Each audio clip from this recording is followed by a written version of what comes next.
दुनिया में सबसे ज़्यादा पढ़ी जाने वाली किताब कौन सी है?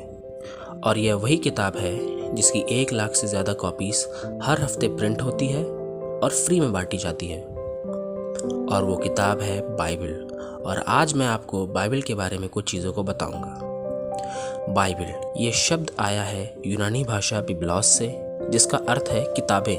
बाइबल कई सारी किताबों का एक संग्रह है।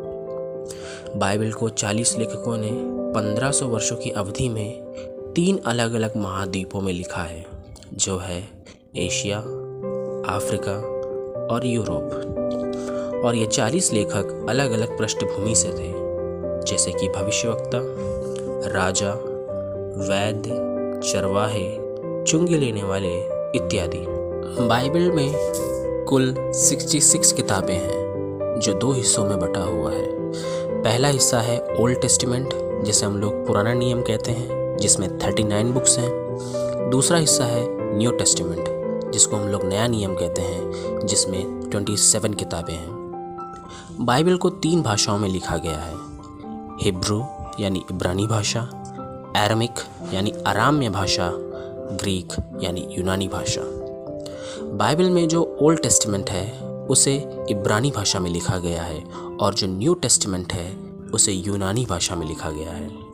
बाइबल के सभी लेखकों के बीच में सैकड़ों वर्षों का फासला था, फिर भी परमेश्वर ने बाइबल की निरंतरता को इन लेखकों के माध्यम से बनाए रखा। मशहूर स्कॉलर F.F. ब्रूस कहते हैं, बाइबल केवल एक संकलन नहीं है, इसमें एक एकता है जो सभी किताबों को एक साथ बांधती है।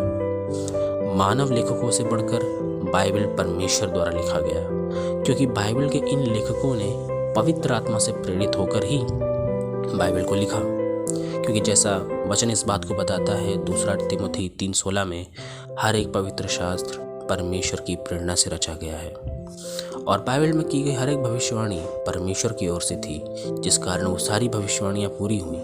जैसा कि 2 पतरस 1:20-21 में लिखा है कि पवित्र शास्त्र की कोई भी भविष्यवाणी किसी के अपने ही विचारधारा के आधार पर पूर्ण नहीं होती।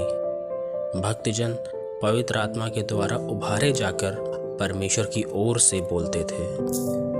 बाइबल एकमात्र ऐसी किताब है जो हमें कुछ महत्वपूर्ण सवालों के जवाब देती है, जैसे कि संसार की उत्पत्ति कैसे हुई, मनुष्य, पाप और मृत्यु कैसे आया, मानव जाति का भविष्य कैसा होगा, संसार का अंत कैसे होगा। इन सभी सवालों का डिटेल्ड आंसर हमें बाइबल में देखने को मिलता है। बाइबल ने कई सारे पापियों को पश्चाताप कराया, मार्ग, सच्चाई और जीवन से मिलाया।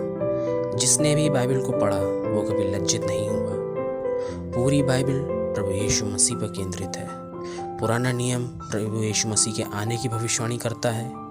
नया नियम प्रभु यीशु मसीह के आगमन को दर्शाता है, और यह भी दर्शाता है कि किस तरह यीशु मसीह ने इस पापी संसार को उसके पाप से मुक्त करने के लिए उद्धार का मार्ग तैयार किया। और वह मार्ग था संपूर्ण मानव जाति का पाप अपने ऊपर लेकर हमें और आपको पापों की सज़ा से बिल्कुल मुक्त करना और हमें अनंत जीवन देना।